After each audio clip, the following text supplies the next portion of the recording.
So why was the creation of man given such a small role in the creation of the universe?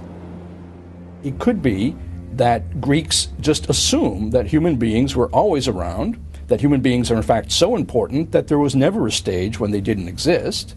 It's still something of a mystery.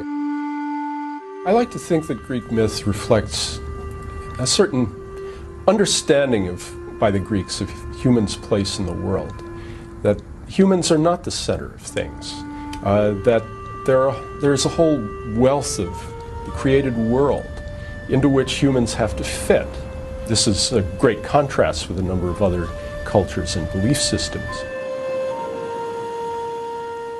As with the dawn of the gods, Greek mythology contains different tellings of the creation of man.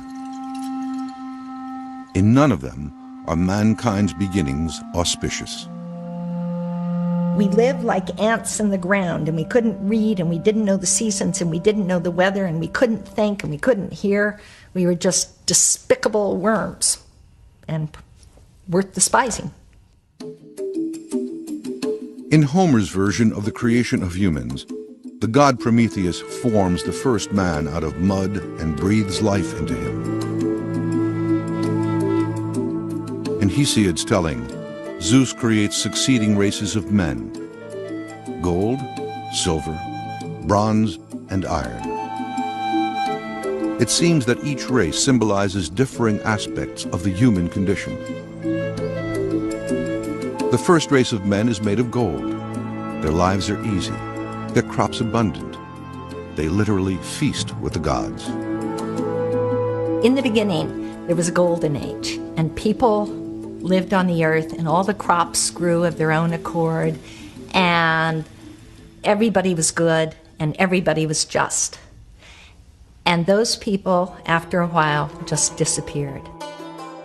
The golden race appeared to have lived a perfect existence, seemingly in paradise. And yet, this race vanishes without explanation. In the biblical account of paradise, life's hardships are seen as a result of Adam and Eve's fall from grace in the Garden of Eden. For the golden race of men in Greek mythology, there is no such explanation for their disappearance. The reason for their fate remains a mystery. The Greek system in which humans and their creation are not really a topic of concern is so different from what you find in Genesis, where we have this focus on the creation of the first man. Of course, in Genesis, it's related to the further story, what happened after the first man and woman disobeyed God. In Greek myth, disobeying the gods is not such a big deal as it is in Genesis. So why doesn't Hesiod have an answer, or why doesn't Hesiod give an answer to why the golden race came to an end with the Judeo-Christian myth of the fall from the Garden of Eden? Because that clearly was the fault of Adam and Eve.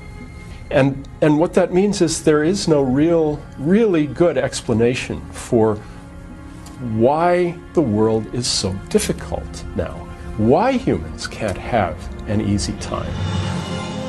After the golden race becomes extinct, Zeus fashions men from silver. But this race is not very evolved. The Silver Age people were babies forever, and then they had this short period of maturity, and then they had a horrible old age. And they disappeared under the earth. They were more arrogant and did not worship the gods sufficiently. Next come men of bronze, who exterminate themselves through constant warfare. Eventually, the race of men who live today appears. They are said to be men of iron. So basically, this story of degeneration has moved to the present age, where actually it shows a balance in these various views of the important things in life for the Greeks, namely your attitudes to the gods and your attitudes towards warfare and fighting for your city-state and how you can get along or not get along with each other. Interestingly, All these stories account for the creation of only half the human race, man. Woman is created as an affliction, a punishment, and all because of a trick. The first woman was sent to the earth as a punishment to mankind. Now, this sounds incredibly misogynistic, and it was an incredibly misogynistic story on the part of Hesiod, who told this in 700 BC. But the story goes that one of the gods, Prometheus, tried to trick the master and king of all the cosmos, Zeus. Prometheus is a trickster god. He's a smart god. Prometheus means forethought. He killed a sheep, and he took the sheep, and he took all the good, wonderful meat, and he put it inside the disgusting belly. And he took all the bare bones, and he wrapped them up in the beautiful white shining fat, which is, of course, what burns in a sacrifice. And he presented these two bundles to Zeus, and he said, "You pick." Zeus knows he is being tricked by Prometheus, who represents humankind. In retaliation, Zeus punishes man by taking away fire. Prometheus, in return, steals the fire back and gives it to humanity.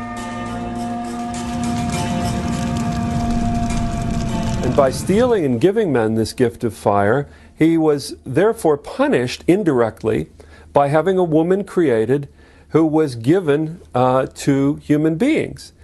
Now, Zeus didn't just sort of give this evil thing, as he thought, to mankind. He called it a beautiful evil. She's one you can't do without. She's a kalon kakon in the terms of the Greek, a beautiful bad thing. And so Greek myth, Greek poetry likes to have it both ways. Women are beautiful. Women are something irresistible. At the same time, women make you work. And so they're a bad thing. I do think that throughout Greek mythology, you see a repeated emphasis on the threat that women pose. The threat they pose because of your need for them, the need to have children, and the very real fear of losing control because of desire. Overwhelming feminine sexuality threatens men. Zeus does not give just any woman to men. Indeed, he gives men a kalon kaikon, a beautiful evil. Her name is Pandora, and she comes with a jar full of evils to let loose in the world.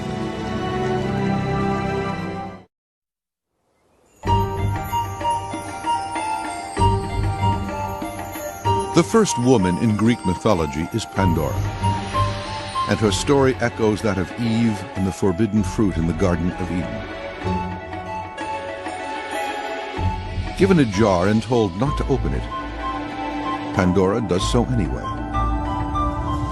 And all the evils of the world are let loose. All sickness, pain, suffering, disease. Too late, she closes the jar, leaving only one thing behind: hope. But what is hope doing in Pandora's jar full of evils? Hope is there as an evil, which is, I think, fascinating.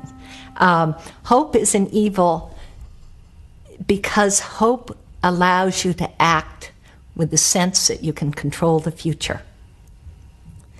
And in Hesiod, that is a very dangerous thing to do. You can't control the future, and it's to act under a delusion. Is hope something good or something bad? And the Greeks loved this kind of dilemma because hope could be good, could be bad, and so it was ambiguously left back in the jar for humans to use or to avoid.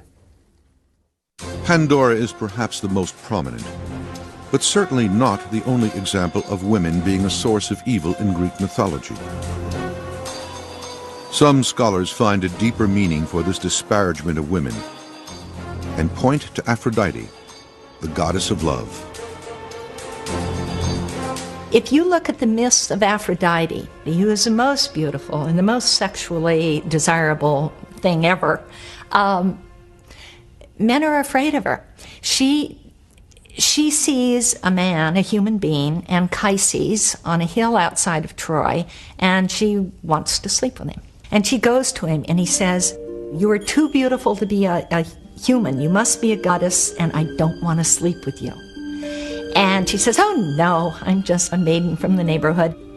They go to bed together, and when he wakes up, she's become her goddess self. And he's terrified. He's terrified he's going to be emasculated, that he'll lose his strength. In contrast, the ancient Greeks believed that Athena, a goddess without a sexual role, is a great force for good. Athena is the protector. Athena is the warrior divinity who leads the just defense war. She is the city goddess, and in many respects, the most important divinity the Athenians have. And that might be true for many other cities where you have an acropolis with a temple of Athena on top.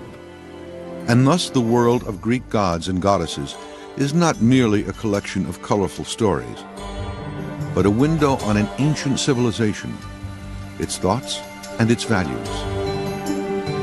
The kind of nonlinear thinking that you see in myths, the sort of narratives that leap all around, that introduce strange creatures, look a lot like dreams.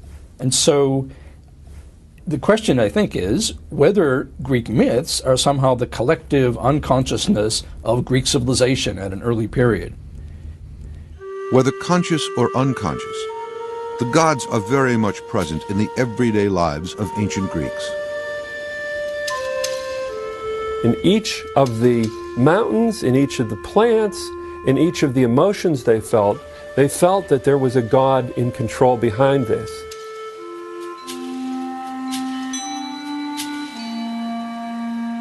One of the attractive and unusual things about Greek religion from the beginning is its responsiveness to environment. There are nymphs, for example, who inhabit watery places. There are nymphs of the mountains, nymphs of the trees. There's an acknowledgement that rivers are a kind of religious force. And Greek religion in this way has a certain affiliation with modern ecology, the recognition that individual places have a value, a kind of numinous quality, a sacred quality. The Greeks had particular terms for sacred. In fact, they had several terms for sacred. One of them is hieros. And hieros means that it belongs to the gods. In fact, the Greek word for religion is ta hierai, the sacred things. And so the stories in Greek mythology are used to explain an often difficult and random world.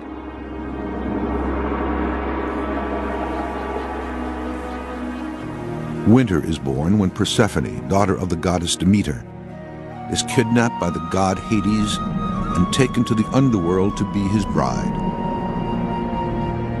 Demeter was horrendously upset to have lost her daughter and began searching the world looking for her daughter. Couldn't find her daughter, wept, cried, crops didn't grow, hence the gods weren't getting sacrificed.